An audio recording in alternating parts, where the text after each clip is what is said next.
Because some of us know that the opportunities squandered leave us like this. We know we don't have anything invested. We don't have any legacy opportunities where people hand us wealth. And our spirituality is like this too, because we just messed up yesterday. Woo! But watch this. But God says, I will restore to you the years that the locusts have eaten, the cankerworm and the caterpillar and the palmer worm, my great army which I sent among you. Let me hustle so that y'all can get home, but I'ma shout by myself.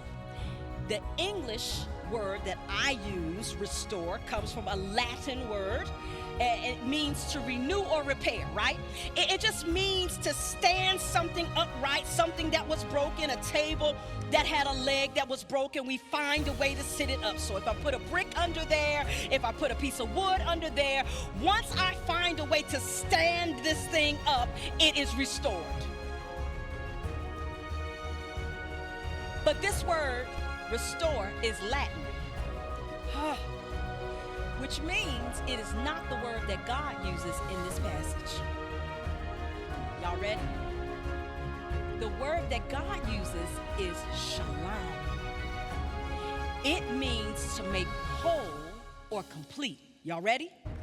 It means to compensate, to complete, to repay.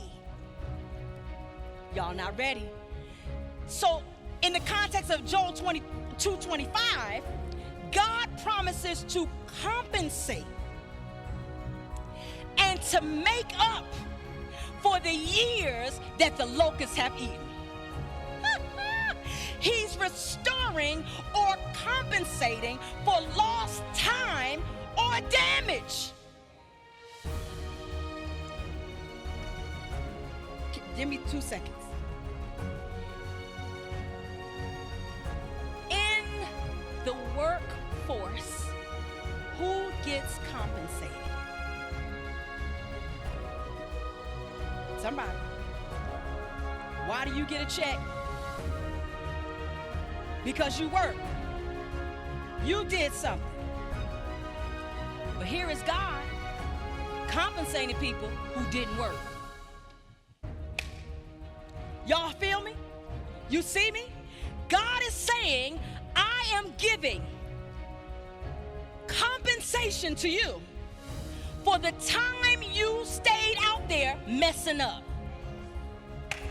The opportunities that you squandered, I'm compensating you for them. The relationships that you squandered, I'm compensating you for them.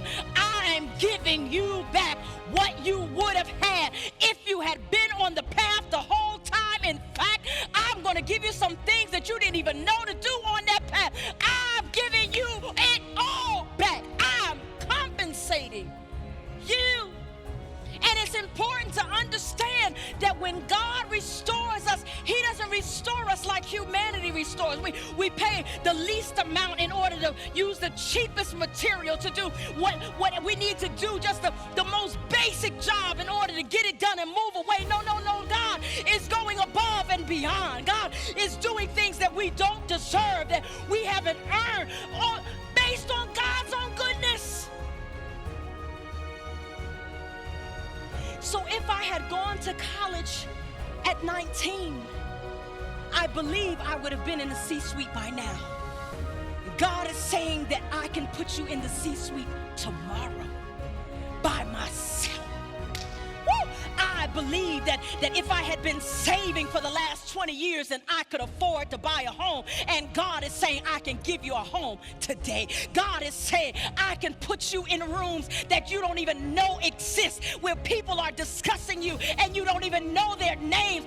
I can open up doors and windows that you didn't even know existed. I can bless you more than you could have blessed yourself, watch this, if you had gotten it right in the first place. I'm giving it back to you for the damage that you suffered. Woo! my goodness. And there's somebody who has had some soul damage along the way. Come on, somebody. I've had some soul damage along the way. People have talked about me. People have closed doors in my face. They've not treated me right, and I've been wanting to get back to them. But God says, hold on now. I'm going to compensate you for that too.